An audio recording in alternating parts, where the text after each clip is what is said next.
I read somewhere in a book recently that the average person laughs like 12 times a day, which seems so low to me. And I'm like, wow, I'm so grateful that there are days where I'm laughing probably like 100 times in one day. Yeah. And then there are studies that say like laughter leads to longevity in life. And it's like, did I find a hack to life to be able to just, and then also get to share that with crowds who get to laugh. And it's like, hopefully my crowd is laughing more than 12 times in 90 minutes during a show. But that's like baseline minimum. Yeah, you gosh. Hope for it, right? Once I hear the 12th laugh during a show, I'm like, okay, we can have fun. We made it. We made it. Okay, we did it. 88 minutes into the show, but we made it, you know.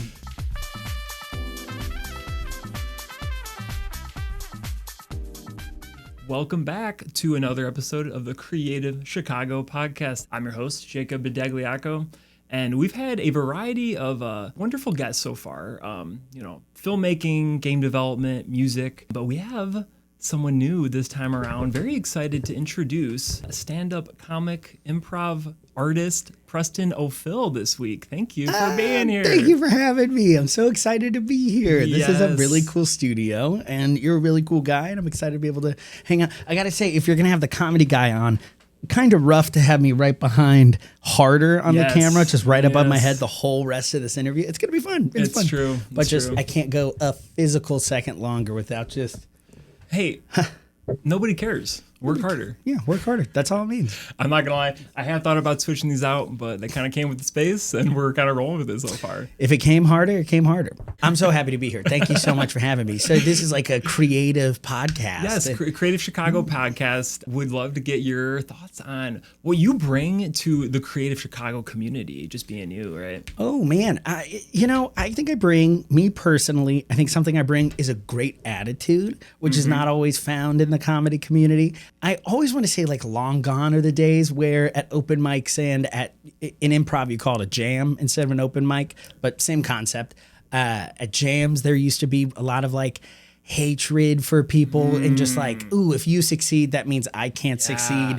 I think I get a good group of people in my community who it's not competitive in any way like that. And it's really just to like bring people up and try to support everyone and try to make everyone around us as good as possible. Early on, I got advice from a few older people in the scene who are like, you have to, one, surround yourself with people who are all more talented than you. That way you're constantly growing. And then two, put on your own stuff, produce your own content. I've always found that's been the thing that like drives me forward in my creative process, but also gets me booked with other people who want to create stuff too. I think originally I came from just the straight theater world. And, with that's a lot of like waiting around, hoping somebody's going to pick you, auditioning. And like, It's great. And when it hits, it hits. And also, we're all going to die someday. So let's put on our own projects and start putting on exactly what we want to do. I've gotten to be honored to put on a few different kinds of shows. Like, as a kid, I don't think I would have ever assumed that I was at a point in my life where maybe I would be involved in like 420 shows at different theaters or like involved in roasts in different spaces. The variety. The variety. Or, every weekend I get to do improv, and that's my favorite thing.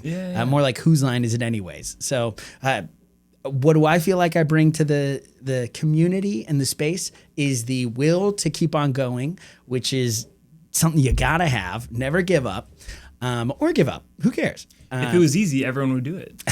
Harder. Shout outs to our studio here.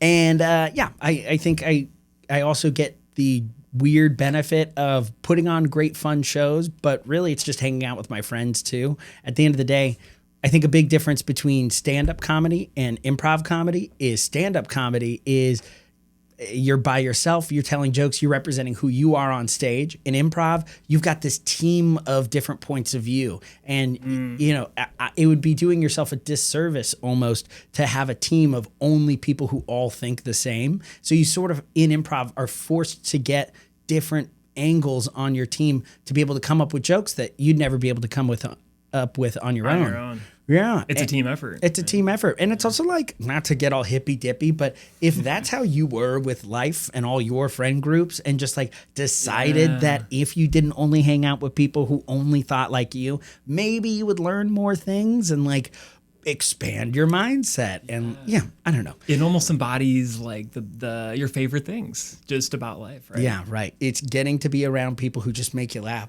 I read somewhere in a book recently that the average person laughs like 12 times a day, which seems so low to me. And I'm like, wow, I'm so grateful that there are days where I'm laughing probably like 100 times in one day. Yeah. And then there are studies that say like laughter leads to longevity in life. And it's like, wait, so am I like, did I find a hack to life to be able to just, and then also get to share that with crowds who get to laugh. And it's like, hopefully my crowd is laughing more than 12 times in 90 minutes during a show. But that's like baseline minimum. Yeah, gosh. You hope for it, right? Once I hear the 12th laugh during a show, I'm like, okay, we can have fun. We made it. We made it. Okay, we did it. 88 minutes into the show, but we made it, you know? I just love your whole attitude, like you said earlier, and just the fact that you're making it happen for yourself and not waiting around, right? You're just jumping to it. I think you know what you want, and you got the people to enable it to happen, right? So I'm kind of interested. You said you came from the theater world, right? Oh yeah. When did that little crossover transition happen? Well, I was doing theater even in like middle school, and that's where the like inklings of improv comedy came in. It was like 7th grade. I had a teacher who was also my director at the time, and he pulled me aside and he was very kind about it. And he was like, I recognize this very desperate energy inside of you. And I think people are turned off by it because you're constantly wanting to like do act outs and do bits with people. And not everyone wants to play right now, but you've just got this like urge. Yeah. And so he's like, I love that. I think if you tried this thing called improv, that might be a good way to like channel that weird energy and it might like mellow you out. And I decided to give it a shot. And in 7th grade, we did an improv play instead of one of the regular plays. Public school, you can't afford a play and a musical every year, you know? Sure. And so we had an anyone who auditions improv show gets in. So it was like 34 kids, which I know. Okay. Get me tickets quick. That sounds like a great show. 34, something like that, 7th graders. And then there was a team of like 8th graders who were the honor improv squad. And so all these like 34 kids got to play like 1 or 2 games throughout the show. But then this core group got to play pretty much every game. And I was the only 7th grader who got in on that group. So I was like, oh, I wonder if I've got something here. Yeah. And so I just had these people like Mary Sapinoff or like Lindsay Reams, who I just got to look up to, who are hilarious leaders on this team, who just like were weird but confident in the fact that they could make people laugh. And I'm like, okay, I want to try to chase that.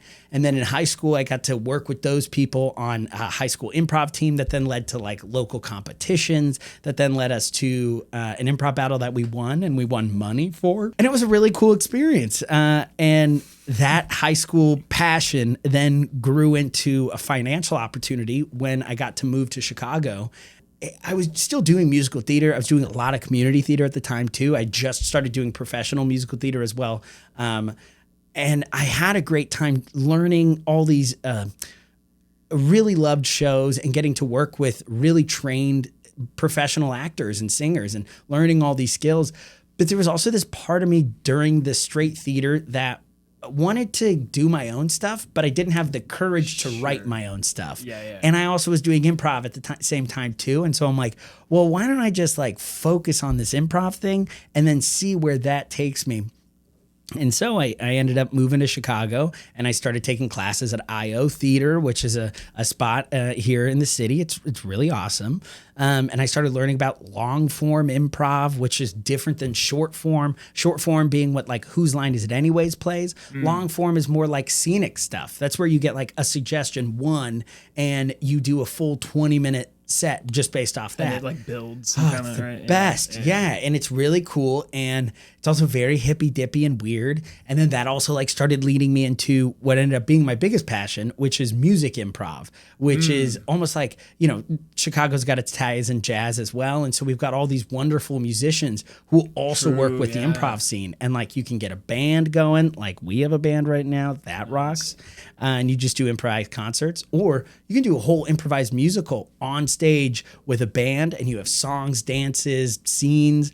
And it's like that ended up itching the scratch that I had, which was like I wanted to create my own stuff. I had a lot of fun doing other like huge musicals. And of course, like my improvised stuff wasn't going to be that good, but I had a lot more fun doing that. It was yours. It was mine. Exactly. And so I've just kept on chasing it. And, years and years later, I think I moved here in August 2015 is when I moved to Chicago. Okay. Just celebrated 10 years. Let's go. Congrats. And now it's like I work with teams who get to travel the country, and I'm going to Tampa here in a couple weeks. When this drops, I will be getting back from Tampa. Very nice. And we're doing a festival down there. When I go to Japan in a couple months, I'm going to get to do stand-up there and maybe do a roast battle while I'm out there. And it's like, those are all such fun opportunities that, also aren't just handed to me, and it's something that you gotta go and kind of chase yourself. It all came from that choice to kind of make your own thing happen, right? Which is not easy, but you decided to go for it, and here you are, traveling some stuff and just having fun, right? Yeah. Which is what it's about. Also, shout out to your random middle school teacher who got you on this path, right? I feel like these random people from your past can just kind of like, they can be honest, right? And then kind of give you a little nudge, and it can just change the whole trajectory of your life. It's crazy how these things work. I completely agree. He put not only in the inspiration to want to do improv, but now I also teach improv at a lot of different clubs as well. So most of the time to adults and often to children as well. And it's also, I feel like it's my pay it forward moment because of him, is to any kid that I see, I'm like, sure, that's it. That's the energy. Let's just make sure they know that they're funny and like they should keep going, and then make sure that the parents know that they're funny and they should keep going. And it's also, I think it's more powerful than you think when it's like someone in the community goes up and is like, hey, I really mean this. I'm not just trying to make money off your kid. Like, it's genuine. Keep going. And it's not like, oh, your kid's going to go make $1 million doing it. It's like, it's a quality of life thing. I think if I didn't find improv comedy,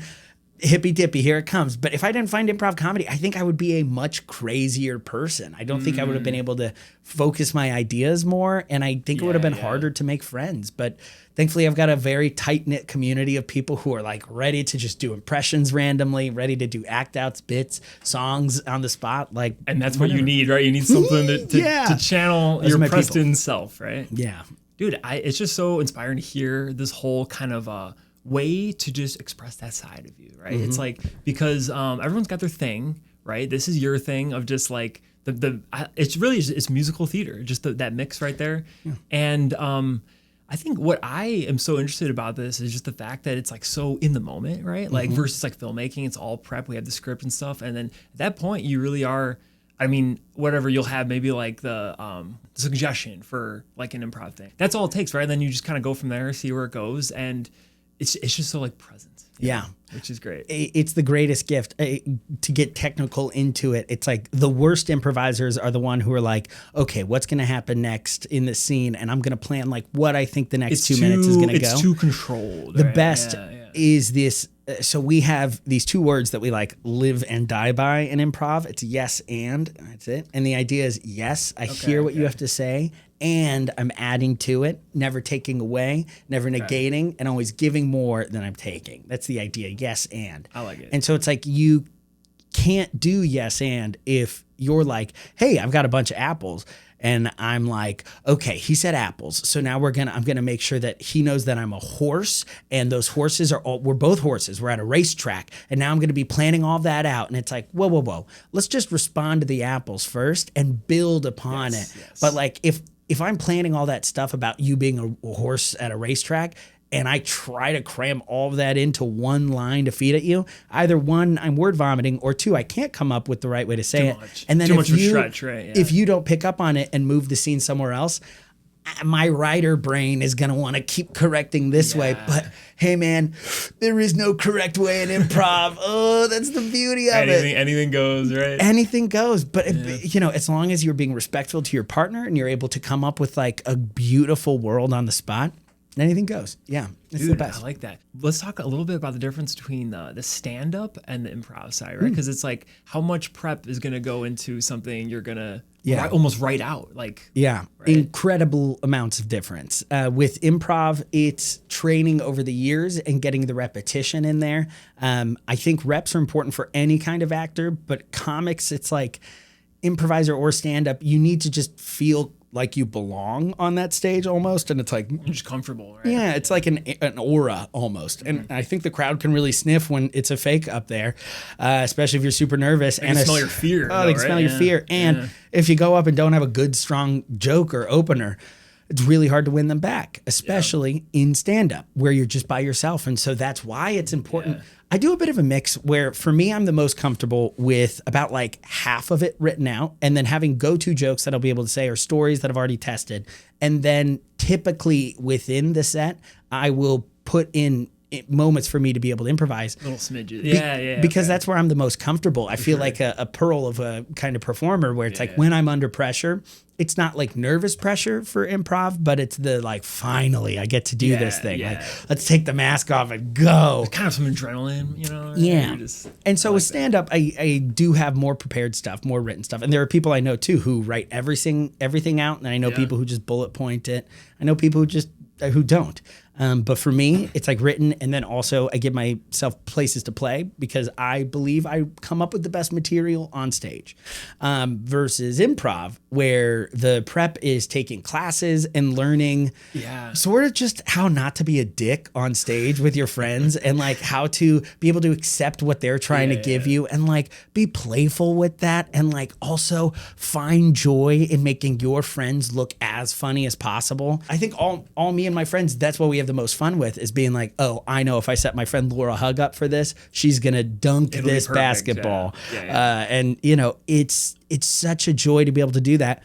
But that's because I have my friends up on stage with me and I've got these other incredibly funny people who have taken classes and spent time on stage with not funny people to learn what they like and what they don't like. Yeah, it's a different kind of prep, really. I don't know. It's almost like you gotta go, like you said, the reps just to get your body like ready for this. I think too with stand up, it's like it's more about like who am I and what am I talking about, and from my point of view. And in improv, I feel like half the things I'm doing, I'm like a crazy character, and so it's a completely different form of expressing yourself on stage, right? Which I was gonna ask, like when you are in that improv mode, like is that Preston being channeled through these different roles? We don't even know. We don't know. Right? Depends. I was playing an Amish woman a couple nights ago, and it was really fun. And, you know, in that moment, I was trying to embody a character. Or like a few weeks ago, I was the human centipede, and I was all three faces just going back and forth. And I was trying to like channel that inner actor. And I'm like, how would I really feel if I was in this human centipede? And I was the guy in the middle and the guy in the back. And the guy in the front just was there for like, do you know who Rodney Dangerfield is? Anyways, I had him as the front of the head, and then the two guys in the back.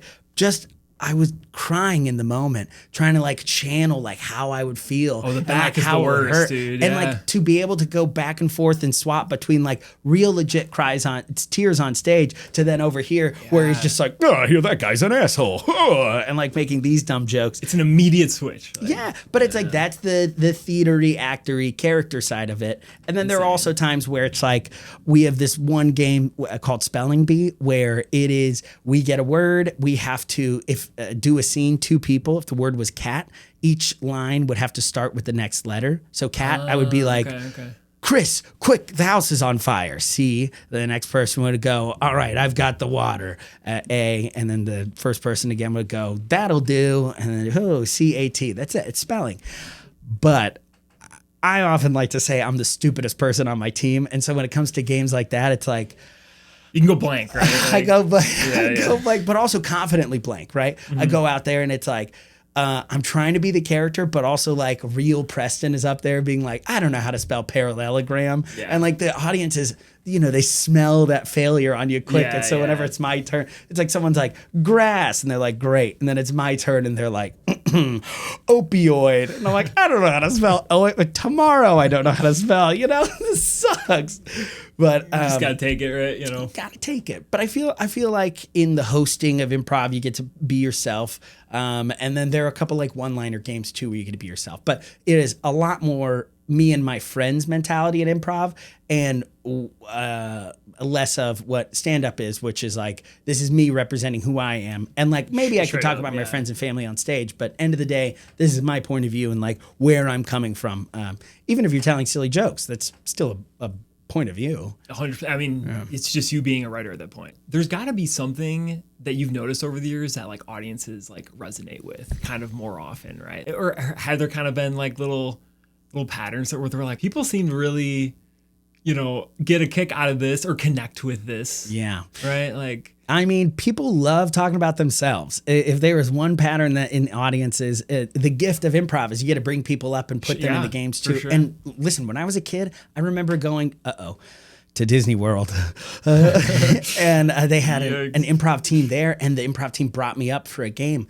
And I rode that thing for like 2.5 years, where I was like, I performed with professional improvisers. Now that I'm in the scene, I know like, put on your like LinkedIn, right? Yeah, those people weren't paid a lot to do that. Like, there's just some improv team, And like, I remember thinking like, these guys must be millionaires to do this. But anyways, for me in that experience as a kid in the improv show, I was like, wow, I got to be part of the show. Yeah. And so the pattern I see is anytime we get anyone up on stage, they're like just so happy to be there. Yeah, it's the moment, We'll do. So I work at this comedy club in Forest Park called Babs Comedy Club. It's one of my favorite ones. And on Saturdays, we'll do a kid show at 3. And so that's 90 minutes of kid-friendly improv show. And then we'll do an adult, less kid-friendly 8 o'clock show. Nice. And that's another 90 minutes of improv, right? And you get a very interesting audience behavior from both of them. I like to think kids sort of act the same as drunk adults, so you kind of have the same energy. It kind of balances out a little bit. Yeah. Balances out. We've had more at that club. We've had more fights during the kids show than at the adult show. Wow. So that's a thing. But it is so funny. During one of the kids shows, I'm just thinking, I was like, I need a volunteer. I need someone who's going to come up on stage. And without anyone pointing at this little boy who is in the back, he just stands up and like Christ walking across the sea, just walks right to the front of the stage and is just staring at us with his arms out like this. And I'm like, let's go up, buddy. Wow. And he couldn't have been more hyped to get up on stage. And then we're like, okay, make a noise. Mic in his face. Froze up. And I'm like, no. Dude, it all went to his head as he walked up, right? Like that was just his moment. And the kids come back like 2 or 3 times. So it's like get in your head, but also that kid had a moment and was like, I have to come do this again. Yeah. So. And he returned. He returned. Yeah. Yes, he has not gone back up, but we love him. I'm sure you've had some just like great moments. Just like, just especially memorable experiences throughout your journey on all of this so far. Well, I've had a bunch of great moments. I've also had bad moments too, if you want to get into that. I would say my greatest feelings so far on my journey of all of this has been like anytime one of my shows sells out and I'm able to pay my friends, that is for me such a great feeling. That's success. Because it's like whenever they're able to pay me, I'm like, let's freaking go. Mm-hmm. And you could get $100 from a comedy show, and that's not great money, but $100 creative dollars, I feel like feels better in my bank account. It's different, yeah. Yeah, and I'm like, ooh, I earned that. That's nice. For sure. So I feel like those are always big moments for me. Whenever I get to book shows that aren't just in the city of Chicago, I've gotten to book shows out of Second City, Bug House Theater, Lincoln Lodge. We love Lincoln Lodge, I.O., Annoyance, a lot of the bigger rooms. My buddies, I've gotten to work in, and it's a beautiful city to be able to put on comedy. For sure. And when you get to book something that's not here and you get to get the van or you get to get in the plane and travel out and do the thing. My buddy and I are going to Tampa to do a festival next weekend, and I'm so excited for that. They pay for the hotel. We just get to chill for a whole weekend, and like we get meals in the green room, and it's like, that's pretty cool. That's Preston on tour, really. Yeah, literally. And it's just like a nice paid for vacation, basically, right? Yeah. He's teaching a workshop and he's getting a bunch of money for it too. So it's like, it sort of evens out a little bit. Nice. Yeah. And then, there have been many shows that have like moved me in my journey as far as like, oh, okay, this is the right thing to do. One of them that's like a little bit heavier is last year, my uncle, he pulled a suey, as they say. And my dad was here in town while it happened, and it was crazy. It devastated him, and I had a show that night that I canceled, obviously. But then the next night, I had a show at Babs, that comedy club I was talking about. And I'm like, I know this sounds weird. If you're down for the show, we could go.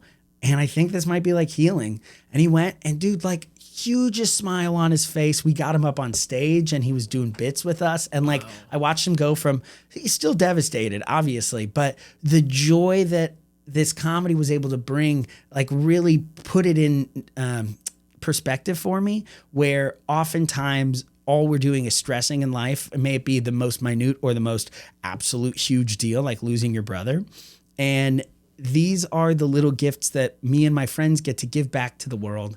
And, you know, I'm not trying to be too grandiose here, but if I can get you to forget your problems for 20 seconds and you're just laughing and you're not hurting, and to see that from my dad too, it meant the world to me. And like to be able to cry with him about it and, you know, use that joy to be able to heal from something so painful.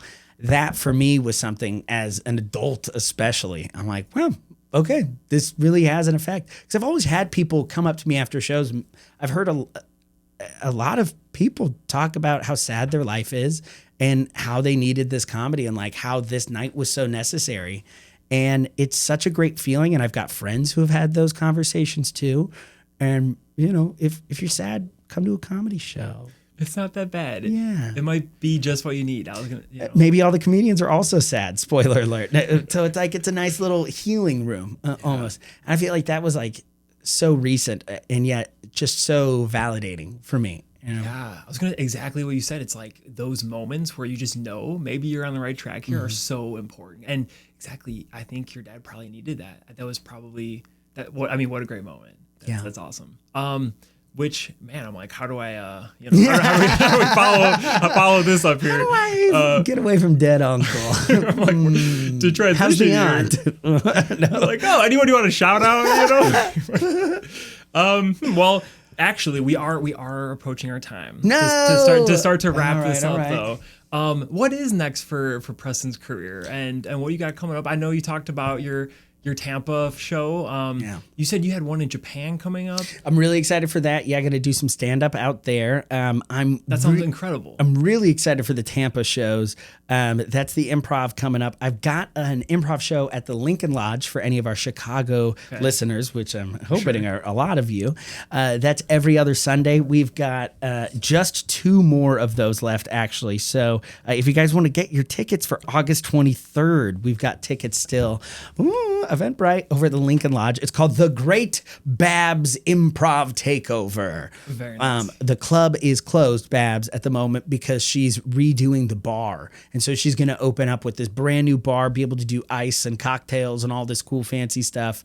Nice. But while it's closed, Lincoln Lodge was very kind and opened up their sweet arms and gave us a space so our people can keep their muscles strong and their sharp wits ahead.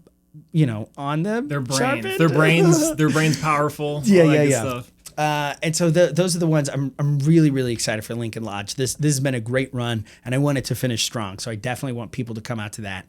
And then Babs opens back up in just a little bit, actually. They're opening in October, which will be perfect because the 3-year anniversary is October 1st, which is pretty exciting. Very nice. Big event. Yeah, pretty big event. Yeah.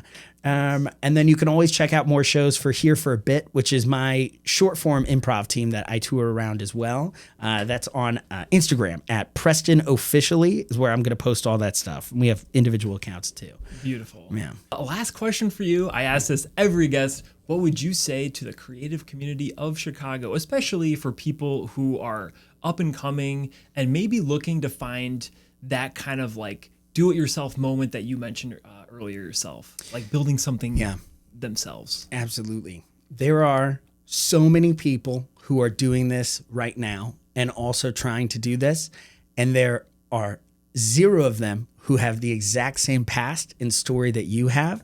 So stay in your lane and try to find what that lane is and figure out what you can do best and make sure that that's what you're focused on.